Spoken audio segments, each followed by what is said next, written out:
Hello everyone, welcome to our Viva Career Academy. The address for our academy is opposite Center for Sight near Shitla Hospital, New Railway Road, Gurgaon. And that one is our contact details. You can contact us for the more details, like for the exam of SSC, RBI Grade B, Banking, CTET, HTET, any of the teaching exams like DSSB, KVS, NVS, यानी कि नवोदय विद्यालय, केंद्रीय विद्यालय और जो दिल्ली के अंदर जो exams होते हैं DSSB, हरियाणा के अंदर जो एग्ज़ाम्स कंडक्ट करवाती है HSSC एंड HPSC।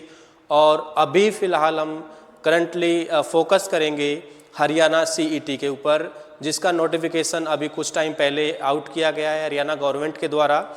और उसके अंदर क्या क्या चीज़ें अभी आउट की गई हैं, क्या क्या चीज़ें बताई गई हैं, क्या क्या क्राइटेरियाज बताए गए हैं, क्या क्या चेंजेस किए गए हैं। जो लास्ट CET हुआ था हरियाणा के अंदर वो हुआ था 2023 के अंदर, तो 2022 में, और अभी होने वाला है 2025 में। तो 2025 में हम उम्मीद कर सकते हैं कि मार्च अप्रैल तक CET कंडक्ट करवा लिया जाएगा। और CET का क्या सिलेबस है, क्या क्या पैटर्न हरियाणा गवर्नमेंट फॉलो करेगी, क्या क्या सिलेबस CET का वो कवर करने वाले हैं, उन सब के बारे में मैं डिटेल्स में आज आप लोगों के साथ शेयर करूंगा। तो आप देख सकते हैं हमारा एड्रेस शीतला हॉस्पिटल के सामने, सेंटर फॉर साइट के सामने, न्यू रेलवे रोड, गुड़गांव। ये हमारे कॉन्टैक्ट डिटेल्स हैं 9718365958, 9812412459। ये हमारी कॉन्टैक्ट डिटेल्स हैं। इन सभी कोर्सेज़ के लिए online and offline courses available हैं। हमारी वेबसाइट के ऊपर भी हैं, हमारी एप्लीकेशन के ऊपर भी हैं, और हमारा जो प्लेटफॉर्म जो हमने बनाया है उसके ऊपर भी हैं। आप ऑफलाइन अगर पढ़ना चाहते हैं तो आप इस डिटेल्स पर, इस एड्रेस पर आ सकते हैं, और आने से पहले इस नंबर पर कॉन्टैक्ट कर सकते हैं। तो ज़्यादा टाइम वेस्ट ना करते हुए आइए हम आगे बढ़ते हैं अपने CET की तरफ। और CET के अंदर क्या क्या चेंजेस हुए हैं, क्या क्या पैरामीटर्स लगाए गए हैं, एज क्राइटेरिया क्या बनाया गया है, हरियाणा के लोगों के लिए और आउट ऑफ हरियाणा के लोगों के लिए क्या क्या चीज़ें ज़रूरी हैं, वो देखते हैं एक बार। सबसे पहले हम देखते हैं कि CET कंडक्ट कौन करवाएगा। CET को कंडक्ट करवाने वाला है जिसका नाम है HSSC, Haryana staff selection commission. Haryana staff selection commission, ये पंचकुला में है, हमारे हरियाणा में ही, और ये कंडक्ट करवाता है ग्रुप C और ग्रुप D के एग्ज़ाम के लिए। HSSC CET के अंदर अगर हम बात करते हैं 2025 की, तो HSSC CET 2025 फोकस करेगा सभी के सभी group C and group D exam के लिए। ग्रुप C और ग्रुप D एग्ज़ाम, अब इसके अंदर मैं कुछ एक्सेप्शंस लेना चाहूँगा जो इसके अंदर नहीं आएंगे, जो हरियाणा CET के अंदर नहीं आएंगे। लाइक जितनी भी टीचिंग की जॉब्स हैं, like primary teachers, TGT teachers या PGT की हम बात करते हैं, ये CET से बाहर हैं। PGT ग्रेड B में आता है, ग्रुप B में आता है। TGT and PRT primary teachers के लिए जो होता है ये ग्रुप C में आता है, और ग्रुप C के लिए CET कंडक्ट होता है। लेकिन टीचिंग की जो पोस्ट है, PRT हो या TGT हो, दोनों ही CET से बाहर हैं। दूसरा, अब इसके लिए मिनिमम क्वालिफिकेशन क्या चाहिए। मिनिमम क्वालिफिकेशन की जब हम बात करते हैं हरियाणा ग्रुप C के लिए, तो इसके लिए मिनिमम क्वालिफिकेशन चाहिए 12th, maximum graduation post graduation आपकी हो सकती है। और ग्रुप D के लिए आपकी क्वालिफिकेशन चाहिए 10th, जिसको मैट्रिकुलेशन भी बोल देते हैं। तो 10th क्लास अगर आपने की है तो आप ग्रुप D के लिए एलिजिबल हैं, और अगर 12th पास की है या उससे आगे आपने ग्रेजुएशन या पोस्ट ग्रेजुएशन की है तो आप ग्रुप C के लिए एलिजिबल हैं। लेकिन यहाँ पर एक चीज़ ध्यान रखने की है कि अगर आपकी क्वालिफिकेशन 10th क्लास से कम है, अगर आपने सिर्फ 8th पास की है, 9th पास की है, 10th में आप अपीयर कर रहे हैं, या 10th में किसी वजह से फेल हो गए, या आपने 9th के बाद पढ़ाई छोड़ दी, तो आपकी जो क्वालिफिकेशन है वो 8th काउंट की जाएगी। और 8th के लिए हरियाणा CET एग्ज़ाम कंडक्ट नहीं करवाएगी। 8th क्लास के लिए या 9th क्लास के लिए HSSC CET एग्ज़ाम कंडक्ट नहीं करवाएगी। उनके लिए, उनकी जॉब के लिए नोटिफिकेशन अलग से आएगा, वो अपना अलग से एग्ज़ाम लेंगे या इंटरव्यू लेंगे। वो नोटिफिकेशन के अंदर पता लगेगा कि क्या क्या चीज़ें वो उसके अंदर कवर करवाते हैं, स्किल टेस्ट लेते हैं या सिर्फ इंटरव्यू लेते हैं या रिटन टेस्ट प्लस इंटरव्यू दोनों लेते हैं, वो उनके नोटिफिकेशन के अंदर मेंशन किया जाएगा। लेकिन अगर आपकी क्वालिफिकेशन 10वीं से नीचे है, उनके लिए भी CET नहीं है। और graduation, post graduation group C को छोड़कर अगर आप ग्रुप B के जाते हैं, HCS के लिए जाते हैं या PGT टीचर्स के लिए जाते हैं, लेक्चरर जिनको बोलते हैं, तो वो भी CET से बाहर हैं। तो ग्रुप B की पोस्ट सभी, टीचिंग की पोस्ट सभी और 10वीं की क्वालिफिकेशन से नीचे आने वाली सभी पोस्ट हरियाणा CET के दायरे से बाहर हैं। तो एजुकेशन जो क्वालिफिकेशन थी उनके बारे में जो पहला डाउट बच्चों का था वो मैंने क्लियर किया। दूसरा, अब बच्चों का क्वेश्चन आता है कि सर इसके अंदर एग्ज़ाम हम देने के लिए मिनिमम एज लिमिट क्या चाहिए और मैक्सिमम एज लिमिट क्या चाहिए। तो बेटा देखो, 10वीं आप क्लास पास करेंगे तो आपकी मिनिमम एज लिमिट 16 के आसपास होती है, लेकिन गवर्नमेंट सर्विस ज्वाइन करने के लिए आपकी मिनिमम एज लिमिट 18 ईयर्स होनी चाहिए। और हरियाणा की जब हम बात करते हैं तो हरियाणा के किसी भी एग्ज़ाम को पास करने के लिए आपकी एज लिमिट 42 डिसाइड की गई है।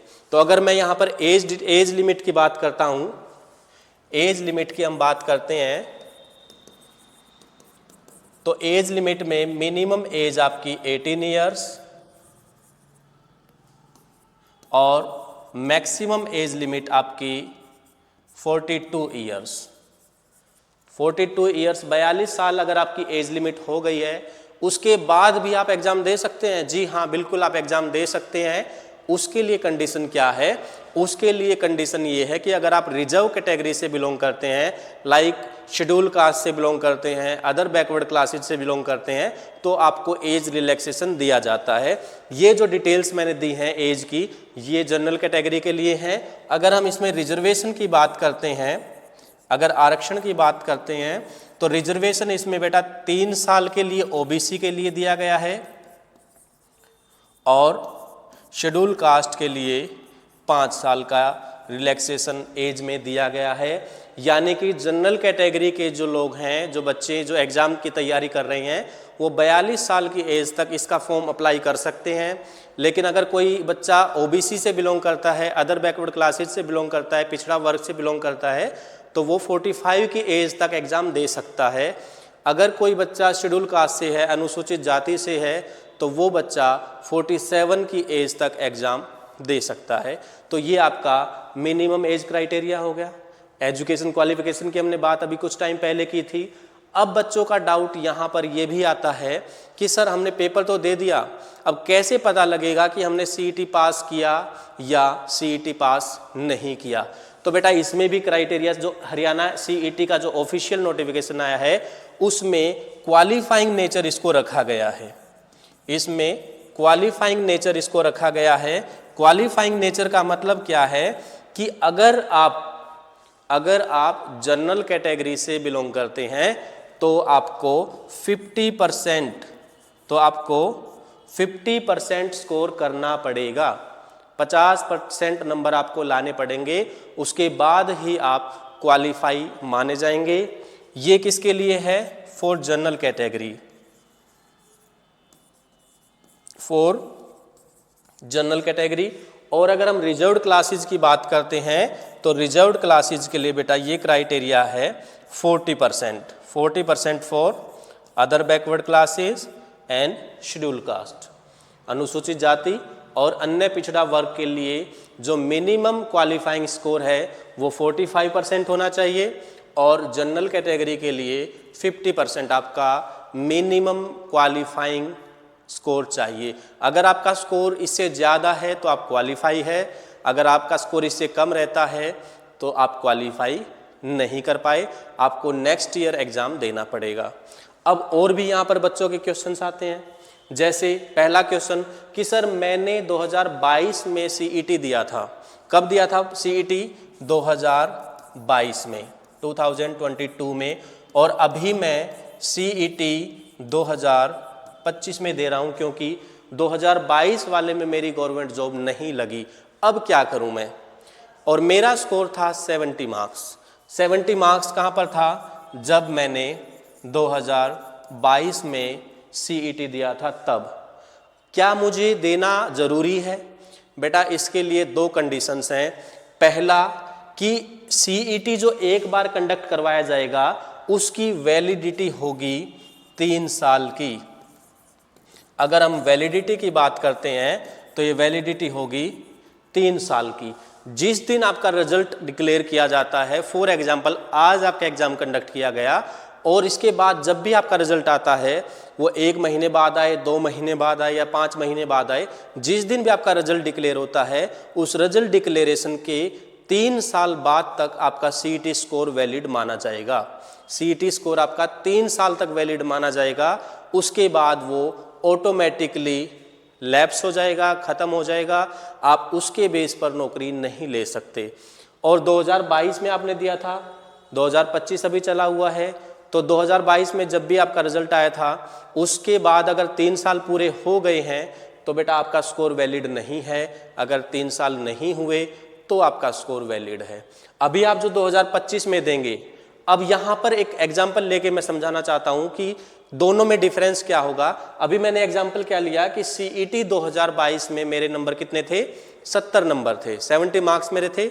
अब मैंने CET 2025 फिर से भर दिया और फिर से भर दिया, मेरा स्कोर इसमें रह गया 50 मार्क्स। मैं सिर्फ एग्जाम्पल ले रहा हूँ, अपने मार्क्स नहीं बता रहा, अपनी रियलिटी नहीं बता रहा। तो मैं सिर्फ एग्जाम्पल लेकर आप लोगों को समझा रहा हूँ कि ये कैसे इसके स्कोर काउंट किया जाएगा। लास्ट टाइम जब 2022 में मैंने दिया मेरा नंबर कितने थे? 70। अभी जो मैं एग्जाम देने जाऊंगा उसमें मेरा स्कोर आ जाए 50। क्वालिफाई तो मैंने कर लिया, लेकिन अब इन दोनों में से कौन सा स्कोर वैलिड करेगा? पीछे वाला या अब वाला? अब वैसे तो CET हर साल होगा अब आगे से, लेकिन अगर हम एग्जाम्पल पिछले के साथ मैं कंपेयर कर रहा हूं क्योंकि अभी तो एक ही हुआ है, अब दूसरा होने वाला है, तो इन दोनों में से जो भी मैक्सिमम स्कोर होगा वही आपका वैलिड होगा। और मैक्सिमम स्कोर क्या है? मैक्सिमम स्कोर है बेटा आपका 70 मार्क्स। तो आपको घबराने की कोई ज़रूरत नहीं है कि सर मेरे 50 मार्क्स आ गए, अब मेरा क्या होगा। तो बेटा आपका वही होगा जो पिछली बार हुआ था, आपके 70 नंबर ही काउंट किए जाएंगे, ना कि 50। अब इसका दूसरा केस ले लेते हैं कि CET 2022 में मेरे नंबर थे 75, लेकिन किसी भी वजह से मुझे नौकरी नहीं मिली और फिर मैंने और मेहनत की। CET 2025 में मेरा स्कोर आ गया 85 या 90, मान के चलते हैं, कितना भी आ सकता है। आप जितनी मेहनत करोगे आपका स्कोर उतना ही अच्छा आएगा। मेहनत नहीं करोगे डाउन आ जाएगा, मेहनत अच्छी करोगे स्कोर बिल्कुल 100% तक जा सकता है। और उसके लिए हम आपके साथ खड़े हैं। हम किस लिए हैं? आपकी मेहनत करवाने के लिए, आपको नौकरी दिलवाने के लिए, आपको गाइड करने के लिए, है ना। तो पिछली बार आपका स्कोर कितना था? 75। अब की बार स्कोर कितना? 85 या 90, 85 मान के चलते हैं। तो अब इसमें से जो भी मैक्सिमम स्कोर आपका है, अब मैक्सिमम स्कोर क्या है? 75 में से या 85? दोनों में से कौन सा मैक्सिमम स्कोर है? ऑब्वियस सी बात है 85 मैक्सिमम स्कोर है। तो आपका मैक्सिमम स्कोर जो है यही स्कोर काउंट किया जाएगा, पीछे वाले स्कोर को काउंट नहीं करेंगे। अब आपकी जो गवर्नमेंट जॉब लगेगी हरियाणा के अंदर ग्रुप C या ग्रुप D की, वो 85 मार्क्स को कवर करके उसी के बेस पर आपको नेक्स्ट पार्ट के अंदर यानी कि CET के मेंस एग्जाम के लिए आपको एलिजिबल करेगी। ठीक है। अब यहाँ पर ग्रुप C और ग्रुप D दो एग्जाम होने हैं, group C and group D। अब मैं यहाँ बात करता हूँ CET HSSC जरूर जोड़ना है, Haryana staff selection commission CET common entrance test 2025, group C and group D। बेटा ग्रुप C के लिए 2 फेज में एग्जाम होंगे। पहला जो एग्जाम होगा ये आपका क्वालिफाइंग नेचर में होगा, जो मैंने स्कोर आपको बताया है 75 85 जो भी आपने स्कोर अचीव किया ये क्वालिफाइंग नेचर में है। ये आपको बताता है कि आप नेक्स्ट राउंड के लिए क्वालिफाई हो चुके हैं और आपको फिर दूसरा एग्ज़ाम देना पड़ेगा जिसको CET मेंस के नाम से जाना जाता है। उसके लिए आपको अलग से फॉर्म भरना पड़ेगा, आपकी प्रेफरेंस भरनी पड़ेंगी, सारी डिटेल्स आपको वेबसाइट के ऊपर दोबारा से अपलोड करनी पड़ेंगी। उसके बाद आपका दूसरे एग्ज़ाम्स का CET मेंस का आपका अलग से एडमिट कार्ड आएगा। उसी बेस पर आपने जो परफॉर्मेंस दी उसी के बेस पर आपको आपकी जो जॉब प्रेफरेंस आपने भरी थी उसी के अकॉर्डिंग जॉब मिल जाएगी। लेकिन यहाँ तो मैंने बताया ग्रुप सी के लिए एक तो आपका क्वालिफाइंग, एक तो मैंने बताया बेटा क्वालिफाइंग और दूसरा मैंने बताया मेंस। तो पहला जो पेपर था जिसमें आपने 85 मार्क्स लिए वो क्वालिफाइंग था, वो आपने 40% 50% के क्राइटेरिया में कवर कर लिया, क्वालिफाई कर लिया। उसके बाद आपने मेंस पेपर दिया और यहाँ पर जो आपका स्कोर आता है 70, 80, 90, 90 प्लस जितना भी स्कोर आप अचीव करते हैं उसी के बेस पर आपकी जॉब प्रेफरेंस फिल करवाई जाएगी और उसी के बेस पर ही आपको गवर्नमेंट जॉब्स में हरियाणा के अंदर नौकरी दी जाएगी। आपका ज्वाइनिंग लेटर, आपका ऑफर लेटर उसी के बेस पर दिया जाएगा जो मेंस के अंदर आप स्कोर अचीव करेंगे। लेकिन जब हम ग्रुप डी की बात करते हैं तो यहाँ पर क्वालिफाइंग और मेंस का कोई भी झंझट नहीं है। यहाँ सिर्फ आपको एक एग्ज़ाम देना है, सिर्फ और सिर्फ एक एग्ज़ाम देना है, वही आपका क्वालिफाइंग होगा, वही आपका सिलेक्शन बेस्ड होगा। जैसे यहाँ पर क्वालिफाइंग और मेंस अलग अलग थे, यहाँ ऐसा नहीं है। यहाँ सिर्फ एक ही पेपर है और मान के चलो कि आपने उस पेपर के अंदर 80 नंबर ले लिए, 85 ले लिए, 90 ले लिए, जितने भी ले लिए, उसी के बेस पर ही आपका जो जॉब प्रेफरेंस भरवाई जाएगी। अगर आप टॉप के जो 10 गुना बच्चे अभी CET में हरियाणा गवर्नमेंट ने बताए हैं, पिछली बार जो था 2022 में उसमें 4 गुना बच्चों को शॉर्ट लिस्ट किया जाता था। कितने गुना बच्चों को बेटा? 4 गुना बच्चों को शॉर्ट लिस्ट किया जाता था। कब? जब हरियाणा CET 2022 कंडक्ट किया गया था उसके अकॉर्डिंग। कितने? 4 टाइम्स। और अब की बार जो क्राइटेरिया बनाया 2025 में, इसमें आपको 10 गुना बच्चों को, 10 टाइम्स बच्चों को बुलाया जाएगा। किसके लिए? मेंस के लिए। ये मैं सिर्फ CET ग्रुप सी की बात कर रहा हूँ। जो 4 गुना थे, जो 10 गुना थे, वो किसके लिए है? CET क्वालिफाई मेंस के लिए। ग्रुप डी में ऐसा नहीं है बेटा। उसमें तो जो आपका स्कोर है, जो आपके टॉप मोस्ट है, मान के चलो 4000 वैकेंसी है और 4000 वैकेंसी पे 70 नंबर तक वाला बच्चा सेलेक्ट हो रहा है और आपके 69 है, तो आप 4000 में नहीं आए तो बेटा आप अगली बार जब वैकेंसी रिलीज होंगी उसके अंदर काउंट किए जाएंगे। लेकिन अगर आप 4000 में आ जाते हैं तो आपको नौकरी मिल जाएगी। ठीक है, तो ये ग्रुप डी के लिए है। ग्रुप सी के लिए क्वालिफाइंग भी है, मेंस भी है। 10 गुना बच्चों को मेंस में बुलाया जाएगा। मान के चलते हैं टोटल वैकेंसी निकली 4000, तो 4000 वैकेंसी पे उसका 10 गुना यानी कि 40000 बच्चों को मौका दिया जाएगा हरियाणा CET मेंस में बैठने का। और यहाँ पर जो अपनी अच्छी परफॉर्मेंस देता है उनमें से जो 4000 बच्चे हैं उनको सिलेक्शन मिल जाएगा, ऑफर लेटर उनके पास पहुँच जाएगा, उनकी मेल पे आ जाएगा, घर पे आ जाएगा और नौकरी मिल जाएगी। आप भी गवर्नमेंट सर्वेंट बन जाएंगे, है ना। और अगर ग्रुप डी की बात करते हैं तो उसमें एक ही पेपर है, एक ही पेपर के बेस पे आपको नौकरी मिलती रहेगी, आपसे प्रेफरेंस भरवाई जाएगी, उसी की वेटिंग निकाली जाएगी।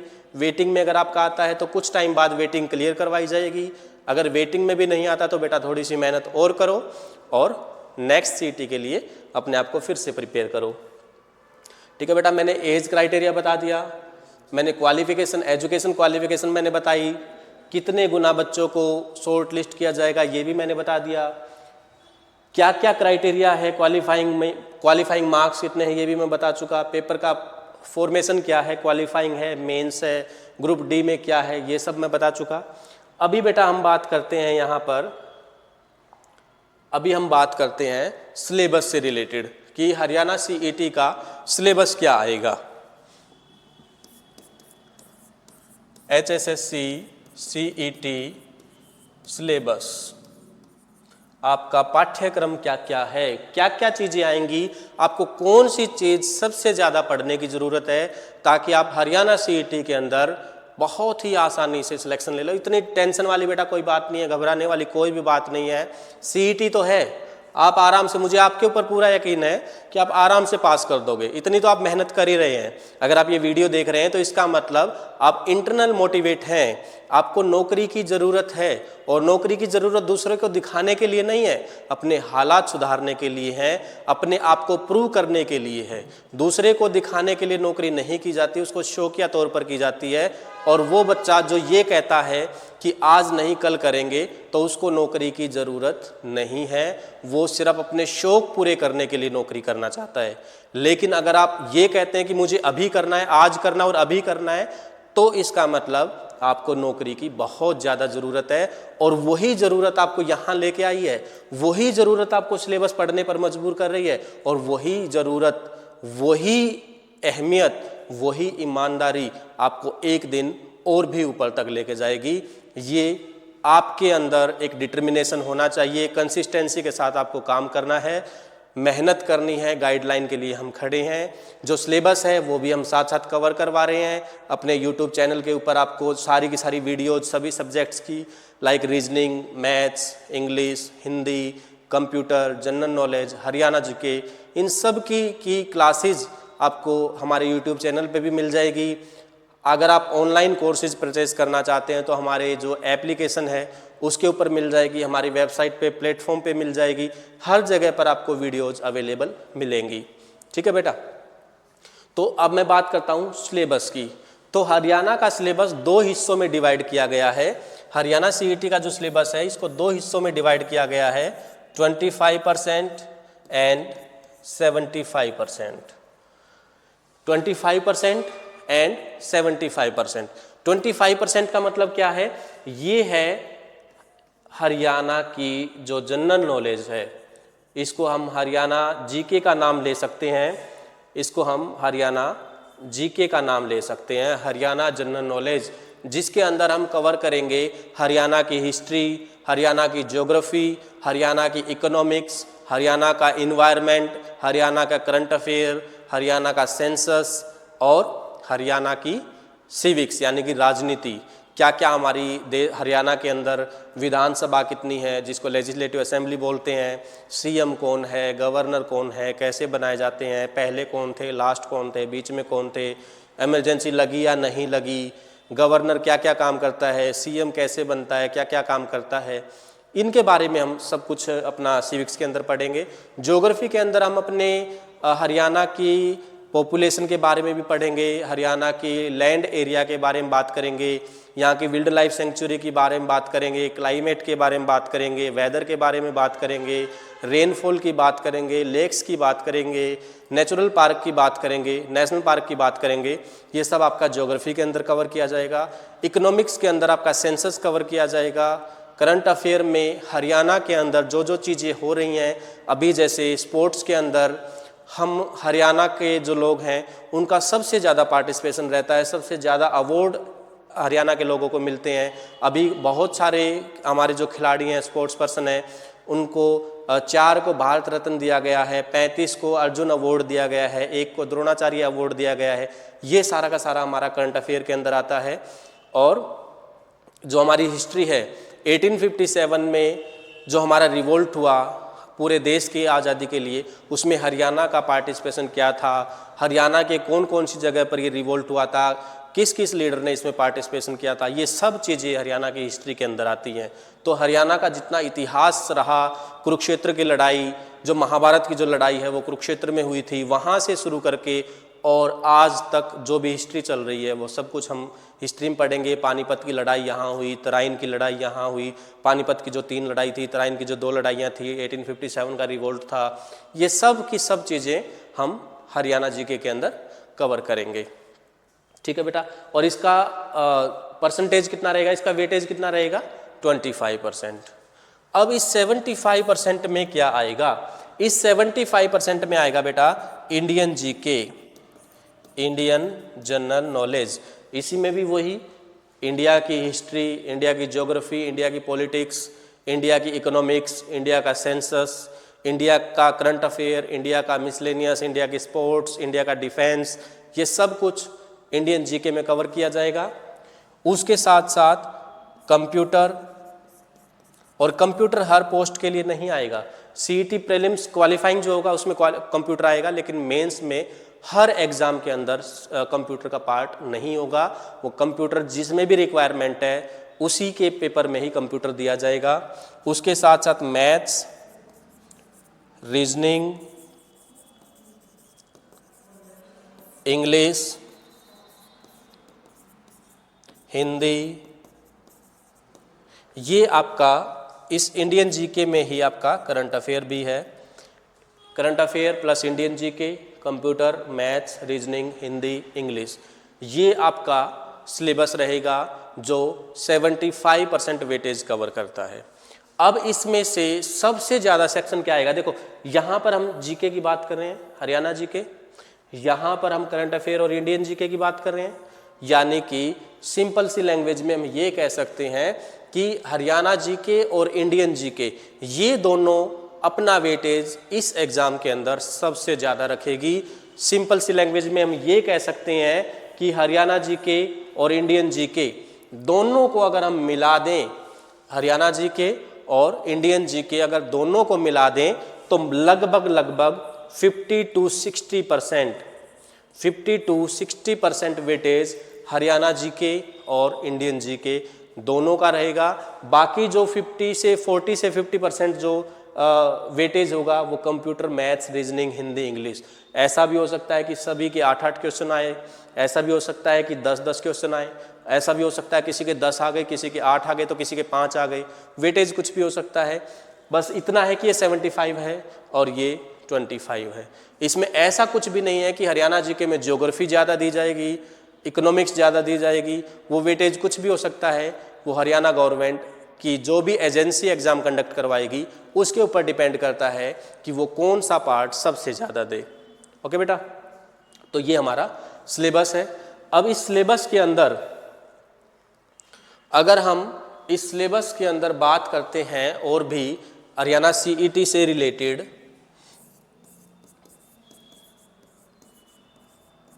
कोर्सेज की, तो कोर्सेज आप देख ही रहे हैं, विवा करियर एकेडमी और जो हमारा यूट्यूब चैनल है, दोनों पे ही कोर्सेज अवेलेबल हैं।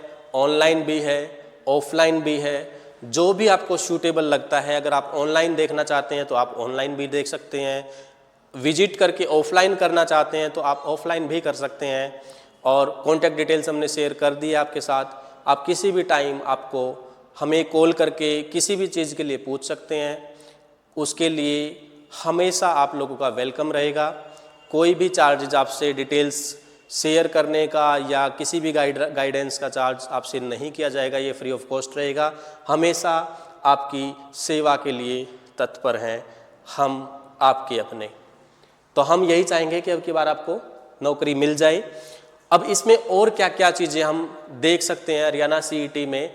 हमने एजुकेशन की बात कर ली, हमने अपनी क्वालिफिकेशन की बात कर ली, क्राइटेरिया की बात कर ली, क्वालिफाइंग स्कोर की बात कर ली और अपने सिलेबस की बात कर ली। अब इसमें हम बात करते हैं फीस और पीपीपी, ट्रिपल पी मीन्स परिवार पहचान पत्र। परिवार पहचान पत्र, इसको फैमिली आईडी के नाम से भी जाना जाता है। फैमिली आईडी ये सिर्फ उन लोगों की बनेगी जिनके पास हरियाणा का रेजिडेंस प्रूफ है। जिनके पास हरियाणा का रेजिडेंस प्रूफ है वो पीपीपी यानी कि परिवार पहचान पत्र या फैमिली आईडी नंबर जो निकलेगा वो आपको डालना है। और अब हम फीस की बात कर, ये ऑप्शनल है और इसके साथ साथ आपका चलेगा आधार कार्ड। अगर आप फैमिली आईडी देखते हैं और फैमिली आईडी के लिए आप अपना आधार कार्ड भी साथ में लगाते हैं तो जो फीस होगी आपकी, उस फीस का 50% आपको पे करना पड़ेगा। अगर आप आधार कार्ड नहीं देते हैं तो आपकी फ़ीस जो स्टैंडर्ड है 1000 रुपये वो लगेगी। अगर आप अपना आधार कार्ड दे देते हैं जनरल कैटेगरी में तो आपकी फ़ीस 50% हो जाएगी, यानी कि 1000 की जगह 500 रुपये आपको देनी पड़ेगी। रिजर्व कैटेगरी के लिए, शेड्यूल कास्ट, शेड्यूल ट्राइब और फीमेल्स के लिए यही चीज़ 25% हो जाएगी, यानी कि 250 रुपीज़ हो जाएगी। कब? जब आप अपना आधार कार्ड देते हैं तो। नहीं देते हैं तो आपकी वही 1000 रुपये लगेगी। अगर आपके पास फैमिली आईडी नहीं है तो बेटा इसमें घबराने की कोई भी बात नहीं है। हाँ, यहाँ पर मैं एक बात कहना चाहूँगा कि मान के चलते हैं कि आप कोई भी पड़ोसी स्टेट से आप वीडियो देख रहे हैं, हरियाणा से बाहर, पंजाब से हैं, राजस्थान से हैं, दिल्ली से हैं, उत्तर प्रदेश हैं, कहीं से भी हैं, और अगर आपके पास फैमिली आईडी नहीं है और आप रिजर्व कैटेगरी से बिलोंग करते हैं, शेड्यूल कास्ट से हैं, शेड्यूल ट्राइब से हैं, अदर बैकवर्ड क्लासेज से हैं, तो बेटा आपको रिजर्वेशन का बेनिफिट हरियाणा स्टेट के अंदर नहीं मिलेगा। आप जनरल कैटेगरी के अंदर इंक्लूड किए जाओगे। जनरल कैटेगरी में ही आप फॉर्म भरोगे और जितनी भी टर्म्स कंडीशंस हैं जनरल कैटेगरीज के लिए वो सारी की सारी आपके ऊपर एप्लीकेबल हो जाएंगी। चाहे आप दूसरे स्टेट में आपकी कैटेगरी कुछ भी हो, अदर बैकवर्ड क्लासेस भी हो सकती है, शेड्यूल कास्ट भी हो सकती है, या कोई और भी हो सकती है, तो वो आपके ऊपर एप्लीकेबल नहीं होंगी। वो कब होंगी? जब आपके पास हरियाणा का डोमिसाइल होगा और हरियाणा स्टेट से ही आपके पास जो रिजर्वेशन के लिए जो आपका सर्टिफिकेट बनता है, कास्ट सर्टिफिकेट जिसको बोलते हैं, ये अगर है तो ही आप हरियाणा के सिटीजन काउंट किए जाएंगे, तो ही आपको हरियाणा में रिजर्वेशन का बेनिफिट मिलेगा, तो ही आपको जो 40% क्वालिफाइंग स्कोर था जो उसका बेनिफिट मिलेगा। और ये जो फीस में जो रिलैक्सेशंस दिया जा रहा है ये आपको तभी मिलेगा जब आपके पास हरियाणा का फैमिली आईडी हो या फिर आपके पास हरियाणा का जो रेजिडेंस सर्टिफिकेट जिसको डोमिसाइल बोलते हैं, कास्ट सर्टिफिकेट जिसको बोलते हैं, दोनों में से कुछ भी हो या दोनों ही जरूरी है। अगर जनरल कैटेगरी से हैं तो आपको हरियाणा डोमिसाइल से काम चल जाएगा, फैमिली आईडी से काम चलेगा। अगर आप रिजर्व कैटेगरी से हैं तो डोमिसाइल के साथ साथ आपका कास्ट सर्टिफिकेट भी जरूरी है। तो ये सभी चीज़ें आपको फॉर्म भरते टाइम ज़रूरत पड़ेगी। आपकी फ़ीस जो 1000 रुपये है स्टैंडर्ड रेट, अगर आप आधार कार्ड दे देते हैं जनरल कैटेगरी में तो आपकी फ़ीस 50% हो जाएगी, यानी कि 500 रुपये आपको जमा करवाने पड़ेंगे। अगर आप रिजर्व कैटेगरी से हैं तो आपकी फ़ीस 25% होगी, 250 रुपये होगी। अगर आप हरियाणा से हैं, आपने फैमिली आईडी भी दे दी और आधार कार्ड भी दे दिया, तो ये आपका 12.5% हो जाएगा, यानी कि 125 रुपीज़ आपकी फ़ीस हो जाएगी। इसके ऊपर कुछ जीएसटी चार्ज लिया जाएगा 18% का, वो अलग है इस फीस से। जितने भी फीस आपकी लगेगी उस पर 18% जीएसटी लग जाएगा। तो ये सभी डिटेल्स थे बेटा आपकी सीईटी के लिए, और मैं उम्मीद करूँगा कि ये सभी चीज़ें आपको समझ में आ गई होंगी बहुत अच्छे से। मैंने कोशिश की है कि आपको ये सारी चीज़ें बहुत अच्छे तरीके से, बहुत सिंपल तरीके से मैं बताऊँ। अगर आपको फिर भी कोई डाउट है तो आप हमारे कॉन्टैक्ट डिटेल्स जो मैंने अभी दिखाई थी उन पे आप कॉन्टैक्ट कर सकते हैं। ये हमारी कॉन्टैक्ट डिटेल्स हैं। विजिट कर सकते हैं हमारी लोकेशन पर, कॉन्टैक्ट कर सकते हैं। मोबाइल नंबर हमने शेयर किया आपके साथ। ऑनलाइन और ऑफलाइन क्लासेस दोनों की दोनों अवेलेबल हैं। तो हरियाणा सीईटी के बारे में बेटा इतना ही था। अब हम आपके बेस्ट विशेज़ के लिए इतना ही कहेंगे कि आप अभी से अपनी तैयारी शुरू कर दीजिए हमारे साथ, अपने साथ या किसी और के साथ। आप जैसे भी तैयारी करो, तैयारी करते रहो, रुकना नहीं है, आपको नौकरी लेके रहनी है। All the best, thank you very much बने रहने के लिए।